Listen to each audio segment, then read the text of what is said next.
Ayan, tas patayuin natin.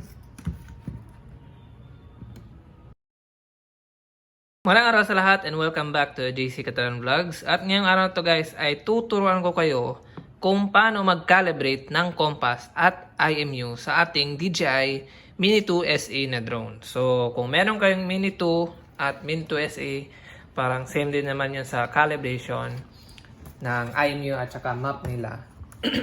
I don't know sa M3 at saka sa M4, hindi pa ako nakahawak ng M3 at saka M4.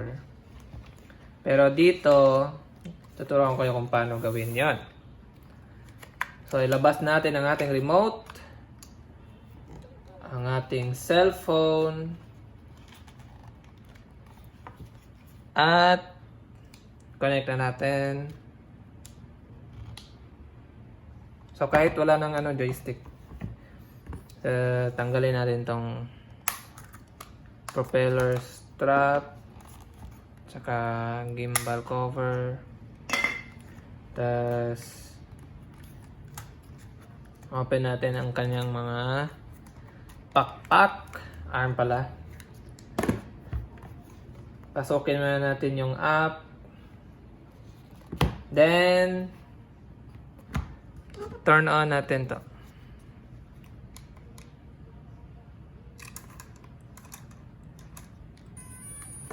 Yo, santabi muna natin to kasi kailangan natin yung guard na yan mamaya. Magka-calibrate din pala tayo ng guys, gimbal. So connection guide, hindi pa kasi hindi naka-on ang ating RC, malamang. So kung bagong bili ang inyong drone, mas maigi na i-calibrate nyo talaga yung IMU at saka yung compass para ma-familiarize yung lugar, at saka especially pag nasa bagong lugar kayo guys. Kunwari kayo, nag-travel kayo sa ibang lugar naman, mas maigi pag i-calibrate nyo ang inyong compass. Pero kung nasa inyo lang kayo, okay lang yan. Kahit di nyo na i-calibrate ng paulit-ulit. At notify naman dito guys pag kailangan nang i-calibrate ang inyong drone. So andito lang yung mga notifications niya na kailangan yung gawin. So diretso na tayo. Dito tayo sa 3 dots. Tapos diretso tayo dito sa safety. Tapos ayan, compass. Calibrate, IMU. Calibrate. Nakita lang ba? Ayun. So, na-calibrate na, pwede na i-calibrate ulit. So, kailangan pala guys is yung patag na lugar, which is patag din naman tong mesa natin. So, kailangan talaga patag. Click natin yung calibrate. Ayan.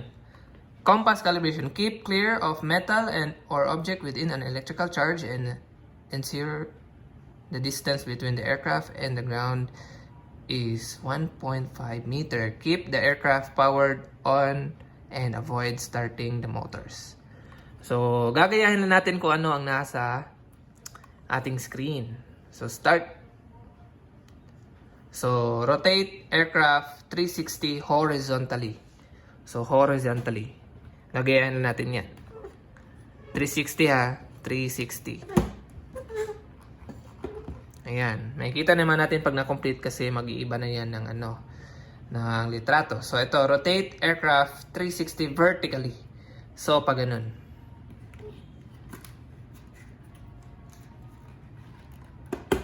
Ayan. Calibration success. Ganun lang. Kasimple. Para mag-calibrate ng compass. Basta secure nyo lang na flat surface siya guys. Hindi siya pag ganun. Pag ganyan. So, next is IMU. So, sa IMU guys is kailangan ganyan ang forma ng ating drone.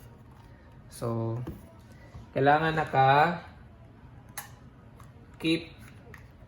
nakapiko yung kanyang mga arm. Di bali na yung propellers. So, place aircraft on a level surface. Calibrate the aircraft as shown. Only move the aircraft when prompt and by keep the aircraft power in environment. So, gagayahin natin to sa litrato. Start. So, hintayin lang natin. Place the aircraft on a flat and dry surface. Keep the aircraft powered. Oh. So, nasa 95% na siya. Gagayan na natin itong nasa litrato. Ganyan. Tagilid.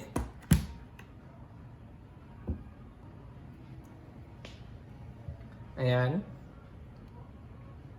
Kabila naman.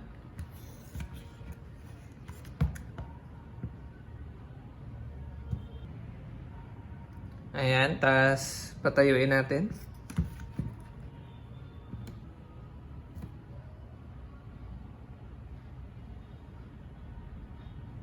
Ayan, tas pakaya naman.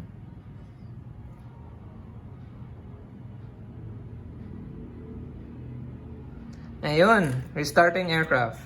So, pwede na siya ibalik sa kanyang normal na state. Ayan. So, tapos na nating i-calibrate ang compass at saka IMU. So, hindi pa siya connected kasi nag-restart siya. Tapos, ayan. Reconnected na. So, ngayon, i-calibrate naman natin yung ang tawag dito? I-calibrate naman natin yung gimbal para sa ating magandang kuha na videos o di kaya photos. So, release na natin yung mga arm.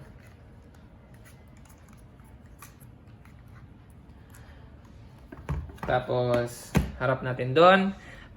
Yung linya na yun ang magsisilbi nating guide para sa straight at balance na gimbal. So, kailangan pa natin ng grid lines. Para hanapin ang ating grid lines, click natin tong camera, 3 dots, tas camera. Tapos kita natin yung ayan, grid lines. So, click lang natin yung lahat. Ayan, click natin lahat. May dot, tas grid lines, tas X. Tapos balik tayo doon. So, makita natin. Tutugma lang natin yung linya doon. Kita natin dito sa camera. Tutugma natin yung linya yun. Doon sa dulo ng mesang ito. Ayun, hanggang sa magka-pantay na sila. Yun. Kung hindi pantay, tsaka na tayo magka-calibrate. So, for demonstration only. So, dito tayo pupunta sa control. Tapos, dito sa gimbal. Dito. Gimbal calibration. So, click na natin tong arrow. Tapos, pwede natin i-manual, pwede din i-auto. So, kailangan talaga din flat surface. Pag magma-manual tayo, pwede rin gumamit ng linya doon. So, nakita natin doon sa camera view niya. Dito, magma-manual, ay mag-auto na lang tayo para sure talaga na mas-center niya ang gimbal natin. So, hintayin lang natin.